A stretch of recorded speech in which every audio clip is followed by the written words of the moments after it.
Bharat Canada लड़ाई में दुनिया हुई किसके खिलाफ? क्या जस्टिन ट्रूडो दुनिया की महाशक्तियों को भारत के खिलाफ करने में कामयाब हो जाएंगे? क्या गोरे देश, गोरों के देश एक साथ मिलकर भारत के खिलाफ खड़े हो जाएंगे? लगातार जस्टिन ट्रूडो फोन पर संपर्क बनाए हुए हैं। उन्होंने कॉल किया बाइडेन को, यूनाइटेड स्टेट्स ऑफ अमेरिका के प्रेसिडेंट बाइडेन को, फिर ऋषि सुनाक को, यूनाइटेड किंगडम के प्राइम मिनिस्टर ऋषि सुनाक को, उसके बाद न्यूजीलैंड वालों को, फिर ऑस्ट्रेलिया वालों को। दोस्तों, आपको बता दें, कनाडा एक ऐसे ग्रुप का मेंबर है जिसमें ये पांचों गोरों के देश शामिल हैं। उस ग्रुप का नाम है फाइव आइज।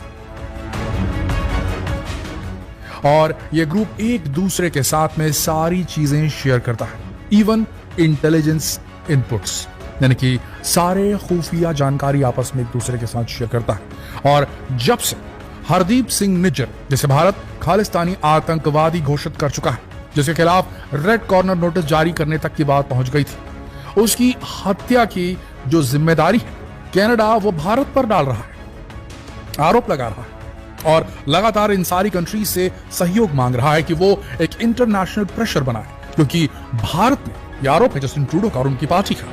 इवन कनाडा की फॉरेन मिनिस्टर ने भी साफ साफ कह दिया है कि भाई भारत ने, इंडिया ने कनाडा की सोवेरेनिटी पर अटैक किया है। इंडियन एजेंट्स ने कनाडा में घुसकर उनके कनाडाई सिटीजन को मार दिया है।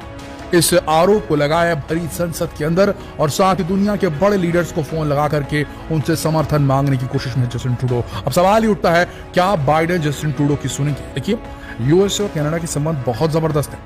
आपको बता दें, जिस प्रकार से भारत के अंदर एक अलग इथेनिसिटी के लोग रहते हैं, ठीक उसी तरीके से पाकिस्तान में भी भारतीय इथेनिसिटी के ही लोग रहते हैं। एक ही देश तब पार्टीशन हो गया। उसी तरीके से आपको बता दें, यूनाइटेड किंगडम में एक स्पेशल इथेनिसिटी थी जिसे एंग्लो सैक्सन्स कहा जाता है। ये एंग्लो सैक्सन कम्युनिटी जो थी, ये जाकर के यूनाइटेड स्टेट्स में बसी, फिर कनाडा में बसी, फिर ऑस्ट्रेलिया में बसी, और वहां के मूल निवासी थे, जो इंडिजिनस पीपल थे वहां के, उन्हें इन्होंने मार भगाया। ऐसा सेम केस न्यूजीलैंड में हुआ है। तो इन सब की इथेनिसिटी सेम है, ऑलमोस्ट ये लोग blood by blood almost same है और ये एक दूसरे की मदद से पीछे नहीं हटते। कनाडा पर अगर कोई संकट आएगा तो अमेरिका पहुंचेगा, यूनाइटेड किंगडम पहुंचेगा, ऑस्ट्रेलिया पहुंचेगा, न्यूजीलैंड भी पहुंचेगा। ये एक रियलिटी। तो ऐसी स्थिति में जब कनाडा के जो पीएम थे वो इन देशों के राष्ट्राध्यक्षों के पास पहुंचे और कहा कि भाई मोदी जी और वहां उनके देश में जो उनकी सरकार चल रही है वो इस किस्म का काम कर रही है, तो जानते हैं नतीजा क्या निकल के आया सामने? नतीजा एकदम उलट निकल कर सामने आया दोस्तों। ऑस्ट्रेलिया के जो प्रधान है, जब उनसे इस मसले पर एक रिपोर्टर ने सवाल किया तो उन्होंने कहा, भाई आराम से, जस्ट चिल आउट, इतना इसको हाइप मत दो। इस प्रकार का उनका जवाब था। बाइडेन ने भी हम इस पर ध्यान बनाए हुए हैं और डेफिनेटली दोनों देश जो है आपस में इस प्रॉब्लम को सॉल्व कर लेंगे, ऐसा कह दिया। ऋषि सुनक ने कह दिया, हाँ बिल्कुल ऐसा कुछ इश्यू होगा, ठीक है जो भी है, पर हम अपना ट्रेड टॉक जो भारत के साथ चला रहे हैं वो इस चक्कर में बंद नहीं करने वाले। तो सब ने ऑलमोस्ट किनारा कर लिया है जस्टिन ट्रूडो से इस पर्टिकुलर मोमेंट कनाडा से।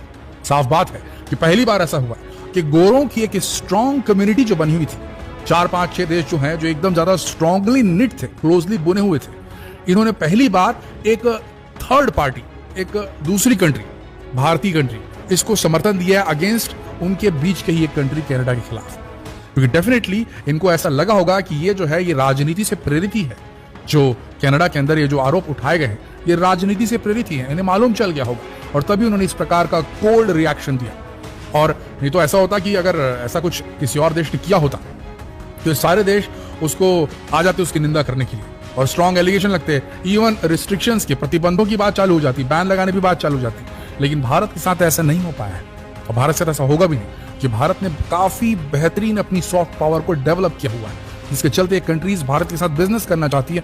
भारत को एक फ्यूचर का बढ़ता हुआ मार्केट ही नहीं, एक बढ़ती हुई इकोनॉमी की तरह भी देखती है दुनिया और इस दुनिया के जो वर्ल्ड लीडर्स बड़े बड़े, इसीलिए कोई भारत से पंगा नहीं लेना चाहता। तो जस्टिन ट्रूडो का ये दाम है, ये पिछड़ा पड़ गया है, वो साइड लाइन हो गए, भारत के खिलाफ अभी तक नहीं किया। हाँ, अगर जस्टिन ट्रूडो और उनकी पार्टी और उनकी जो इन्वेस्टिगेटिव एजेंसी है, उनकी spy agency, Canadian security and intelligence services, CSIS कहा जाता है इनकी खुफिया एजेंसी को, अगर किसी सबूत के साथ सामने आए तब ये कहा जा सकता है, पर सबूत इनके पास होता तो पहले नहीं रख देते। सीधी सी बात है।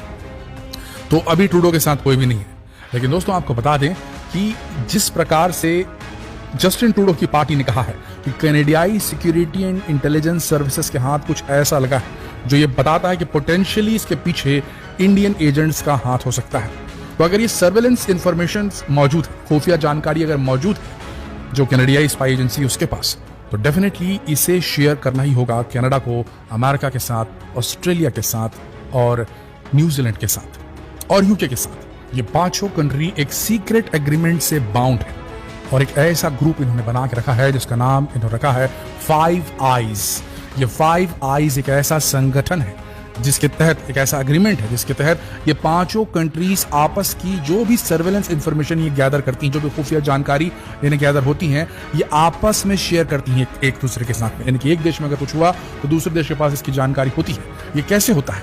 ये होता है यूकूसा एग्रीमेंट से। अब ये यूकूसा किस बला का नाम है तो आपको बता दें, यूकूसा एग्रीमेंट है the United kingdom United states of America agreement. और इसके तहत ये सारी कंट्रीज जिनके हमने नाम आपको बताए हैं, वर्ल्ड वॉर 2 के एंड में इन्होंने एक ऐसा ग्रुप बनाया जिसमें सारी कंट्रीज आपस में अपने देश में हो रही सारी सर्वेलेंस की इंफॉर्मेशन, सारी खुफिया जानकारी, इंटेलिजेंस इंफॉर्मेशन आपस में शेयर करती है। और इसके लिए जो सर्वेलेंस सिस्टम बनाया गया 1960 के दशक में, तो उसका नाम है एशेलॉन, ECHELON, एशेलॉन सर्वेलेंस सिस्टम। इसकी जानकारी 1990 में ही पब्लिक के सामने रखी गई। इसके पहले बिल्कुल भी डिस्क्लोज नहीं किया गया था। आप समझ सकते हैं 5 बड़ी कंट्रीज और इन पांचों के पास सबसे स्ट्रॉन्ग स्पाई एजेंसीज हैं। समझ लीजिए इनकी सारों की जो स्पाई एजेंसी हैं एक साथ मिलकर काम करती हैं, सारा इनपुट इनके पास में रहता है। तो अगर कनाडा के प्राइम मिनिस्टर के पास में वो इंफॉर्मेशन है तो डेफिनेटली वो शेयर हो जाएगी इन कंट्रीज के साथ में। और अगर वो पुख्ता सबूत हैं तो डेफिनेटली कंट्रीज फिर बोल सकती हैं भारत के अगेंस्ट में। तो डेफिनेटली इन सबको मालूम है कि कनाडा के प्राइम मिनिस्टर के पास में वो सबूत है ही नहीं।